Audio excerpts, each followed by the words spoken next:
People cause complexity. So when we're talking about complex projects, we're talking about the people component of a project. If you take the people component out and you started to deliver the project without those people, you probably find that the project will go swimmingly. As soon as you start adding stakeholders in and people with different perspectives, different biases, different views, all of a sudden your project starts to become complex. And you can't deliver a complex project the same as you deliver a standard project. It requires a different mindset. So think about that for a second. If we're running a project and the project becomes complex, how often do we use traditional methods to try and deliver that project and fail? Well, I'd suggest we do it more often than not, because that's what we know. We know project management from the days of the industrial age, very much process-driven project management. We've moved away from process in project management now to more principle-based project management.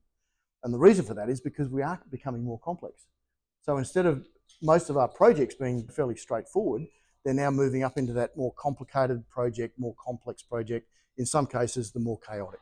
President Donald Trump, he's causing a big stir, not only in his own country, but across the world. Why is that? Well, because some of the decisions that he's making are having massive impacts in other countries, in all sectors. So if you can imagine as a project manager, wherever you are in the world, a decision is just made by this character. What does that mean for you? So with Trump at play, everyone's projects just got more complex. This session is going to focus on the implication of Trump in power through the lens of a Cynefin Framework. The Cynefin Framework is fantastic for understanding the context that you're in at the moment and then adding the management or leadership techniques to match your situation rather than just smashing it with a traditional approach. So one of the key things that we've got to do as a project management profession is understand that we need to change our mindset if we're moving into a situation where we're running a complex project. And that is difficult for some people.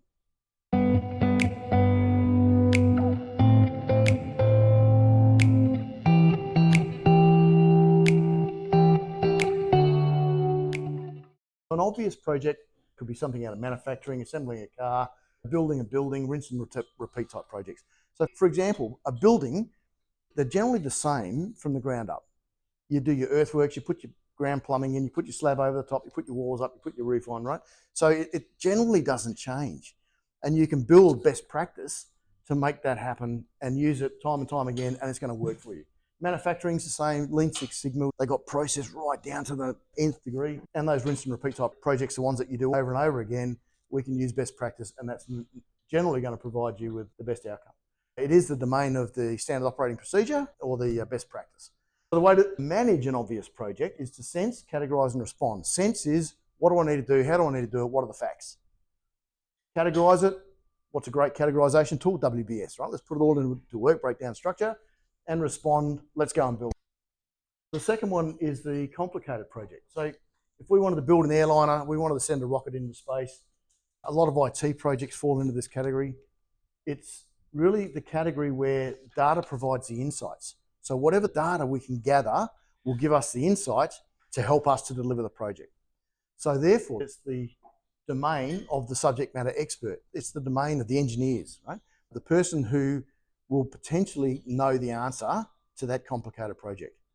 The interesting thing is, if we were going to send, let's say, a rocket to the moon, and you were all rocket scientists, and we put it to you that you were all going to come up with a plan to send a rocket to the moon, the physics and the maths would all be the same, but your method of doing so would be different from person to person to person. So therefore, we don't have a best practice for this domain. We have a good practice. Because your practice is as good as yours, which is as good as yours, which is as good as yours, and we're all going to get to the moon, but not necessarily through using a best practice approach. The best way to manage a complicated project is using the technique of sense, what do I need to do? Analyze, using the engineering experience or the subject matter expertise that we've got, and then respond and go and do it. So sense, analyze, and respond. The complex side of a project, the thing about the complex side is that data that you have influences the limits of plausibility. Now what that means is the data that you have today will send you off in a direction today. Tomorrow, if the data changes, it'll send you off in a different direction tomorrow. So the data is limiting your ability to be able to keep pushing through that project. Unlike in some of these other domains, where when you've got data, that data will ring true for the duration of the project. When we start getting into the complex world, data is only good for the day that you've basically got it. The thing about a complex project is, unlike a traditional project, you can't break a complex project down into parts. You can't pull it apart in like a WBS and say, okay, so I'm going to stop all work on that and I'm just going to work on that. A complex project can't be decomposed like a traditional project. And there's a great example out where we talk about a jumbo jet, for example. In the complex world, if you want to build a jumbo jet, you can pull it apart, put it back together, pull it apart, put it back together. You can do that 1,000 times, as long as you've got the right subject matter experts. If you've got a jar of mayonnaise and you put that in front of you and said, I don't like that taste of mayonnaise, can you take an egg out? Can you do that?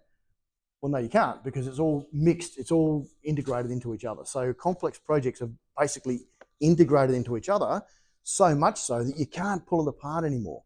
You've got to change the whole structure of the project, or you've got to change the whole structure of the mayonnaise, chuck another egg in, give it a stir, no, hate that, chuck some more vinegar in, no, hate that, and keep doing that until such time as the mayonnaise tastes differently. A complex project is very much like that.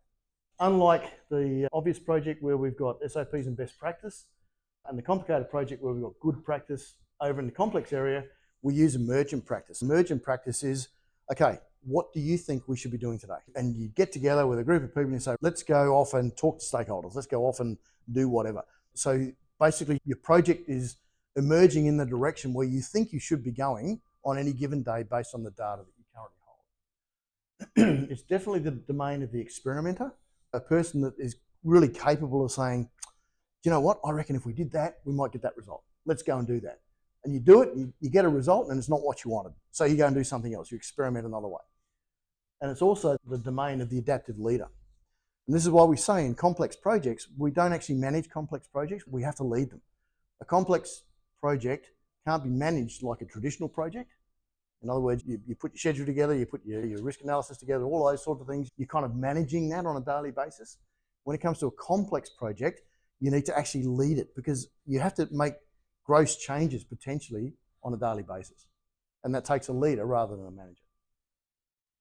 And the last thing from a complex perspective is the way that we would manage a complex project is probe.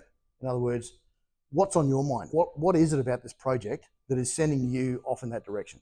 So my job as the project leader would be to go and get all those biases, get all those discussions had, all the information that I need, get all that data together, and then go, this is the decision we need to take now to get over here. And while you keep doing that, you keep pushing that project forward. The problem with this side of the equation is that you only know you're successful in hindsight. You can't predict success. You can predict success on that side. On this side, you can't predict success. The only time you know you're successful is when you turn around and go, if I'd only done that like that back then, I would have got a better result.